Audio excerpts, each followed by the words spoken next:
देशों की यात्रा कर प्रधानमंत्री नरेंद्र मोदी आज सुबह देश लौट आए हैं। दिल्ली के पालम एयरपोर्ट पहुंचने पर बीजेपी के राष्ट्रीय अध्यक्ष जेपी नड्डा समेत कई नेता और कार्यकर्ताओं ने उनका भव्य स्वागत किया। इस दौरान प्रधानमंत्री ने कहा कि मैं दुनिया के देशों में जाकर के दुनिया के महापुरुषों से मिलकर के हिंदुस्तान के सामर्थ्य की बात करता हूं। मेरे देश की महान संस्कृति का गौरवगान करते हुए मैं आंखें नीची नहीं करता हूं, आंखें मिलाकर बात करता हूं।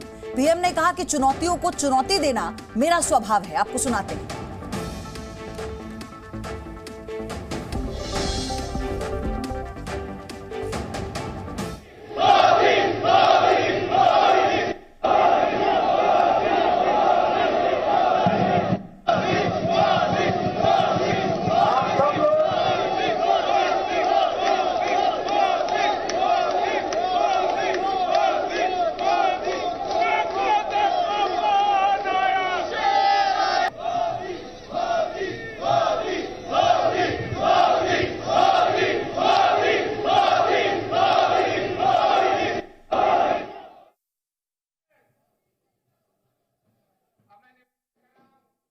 तो अब इन तीन तस्वीरों को आप देखिए। 3 देशों की यात्रा से लौटे प्रधानमंत्री मोदी का किस तरह से जोरदार स्वागत किया गया, और ये जो स्वागत सत्कार है ये अब रुकने का नाम नहीं ले रहा है, क्योंकि तीनों देशों की यात्रा की तस्वीरें भी हमने ऐसे ही देखी और इस यात्रा की सफलता ये तस्वीरें बता रही हैं। जब जेपी नड्डा और तमाम और लीडर्स पहुंचे थे प्रधानमंत्री नरेंद्र मोदी का वेलकम करने के लिए, और कार्यकर्ताओं का जोश आप देखिए। रात भर एयरपोर्ट के बाहर भांगड़ा होता रहा पीएम के इंतजार में, उनके स्वागत में। इस यात्रा की सफलता के उपलक्ष्य में ये 3 तस्वीरें बता रही हैं कि दुनिया में किस तरह से सम्मान मिल रहा है, और इसी की ये बानगी है कि प्रधानमंत्री लौटते ही इस बात का जिक्र करते हैं कि ये पूर्ण बहुमत की सरकार है, यानी ये देशवासियों का प्यार है जो इस वक्त इस शिखर पर पहुंचा रहा है हिंदुस्तान को।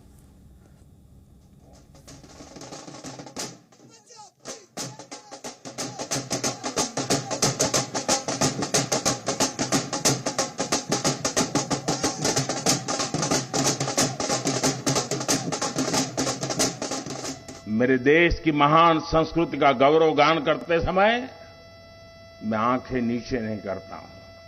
ये सामर्थ्य क्यों आया है? ये सामर्थ्य इसलिए है क्योंकि हमारे देश ने पूर्ण बहुमत वाली सरकार बनाई है। आप सबने देश को पूर्ण बहुमत वाली सरकार बनाई है, और जब पूर्ण बहुमत वाली सरकार का प्रतिनिधि विश्व के सामने जब कोई बात बताता है तो दुनिया ये विश्वास करती है कि ये अकेला नहीं बोल रहा है, 140 करोड़ लोग बोल रहे हैं। हिंदुस्तान की संस्कृति, हिंदुस्तान की महान परंपराओं के संबंध में बोलते समय कभी भी गुलामी वाली दिनों की मानसिकता में डूब मत जाना दोस्तों। हिम्मत के साथ बात कीजिए दुनिया से। दुनिया सुनने के लिए आतुर है, जिज्ञासा है विश्व को। जब मैं ये कहता हूं कि हमारे तीर्थ क्षेत्र पर हमला स्वीकार्य नहीं है, तो दुनिया भी मेरे साथ देती है।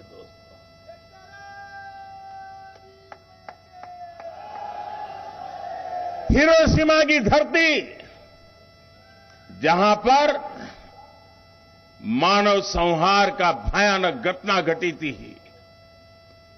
उस हिरोशिमा की धरती पर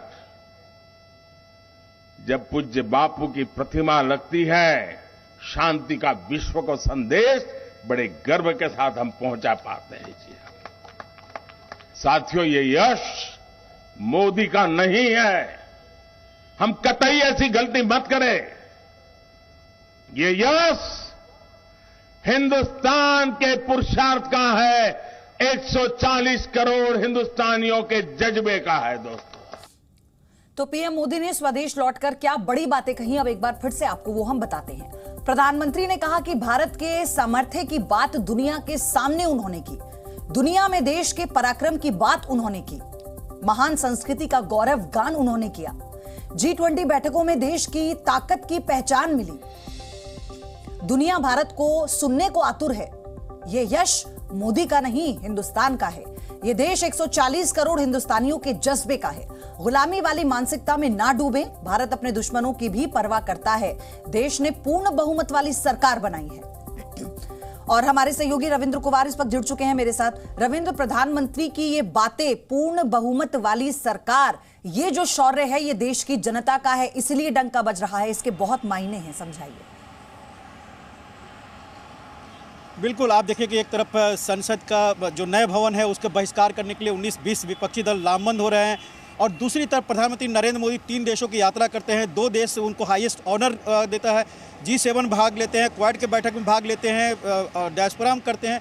लोग ऑस्ट्रेलिया के पीएम उनको बॉस बोलते हैं, और दुनिया कहीं ना कहीं भारत को सम्मान दे रही है, जो आज से 5-10 साल पहले, 8 साल पहले कहीं नहीं था इस तरह के। इसलिए प्रधानमंत्री ने साफ तौर पर आज कहा कि 2024 में पूर्ण बहुमत की सरकार आएगी तो जो सम्मान देश को भारत के बाहर मिल रहा है वही कंटिन्यू रहेगा। कहीं ना कहीं गठबंधन सरकार और विपक्षी जो एकता हो रही है, लामबंदी हो रही है, उस पर भी अपरोक्ष तौर पर प्रधानमंत्री ने हमला किया, सियासी हमला किया कि देश की जनता 2024 में भले ही कर्नाटक विधानसभा चुनाव हो में कोई भी नतीजा हो, विधानसभा चुनाव के नतीजे कुछ भी हो, लेकिन लोकसभा में पूर्ण बहुमत की सरकार जब तक बीजेपी को नहीं मिलेगी, प्रधानमंत्री नरेंद्र मोदी को नहीं मिलेगी, देश का सम्मान आगे चलकर इस तरह बरकरार नहीं रख सकता। और यही उन्होंने संदेश आज सुबह सुबह जब लौटे हैं ऑस्ट्रेलिया से तो देश की जनता के सामने रखा है। बिल्कुल रविंद्र, और सबसे बड़ी बात यह है कि जहां एक तरफ विपक्षी पार्टियां, 19 विपक्षी पार्टियां हैं जो उद्घाटन समारोह का बहिष्कार कर रही हैं, लेकिन वहां पर विपक्षी पार्टियों का पलड़ा भारी है, क्योंकि बाकी की जो पार्टियां हैं वो एनडीए में हैं या फिर उसके बाहर जो वो समर्थन कर रही हैं वो पार्टियां हैं। इसका भी कोई असर पड़ेगा क्या, आपको लगता है?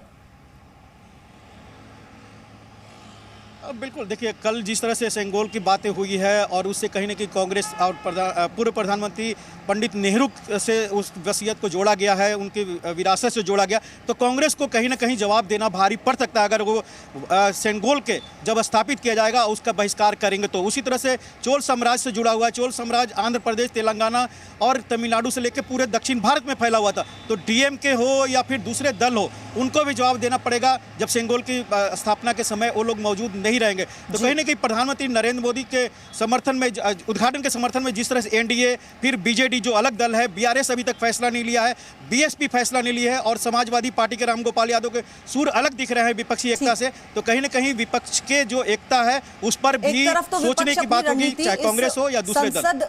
नए संसद भवन के उद्घाटन समारोह का बहिष्कार करके बना रहा है, लेकिन अपनी विदेश यात्रा से फौरन लौटते ही प्रधानमंत्री ने पूर्ण बहुमत वाली जो बात कही उसके मायने भी अपने आप में बहुत खास निकाले जा रहे हैं। धन्यवाद रविंद्र आपका।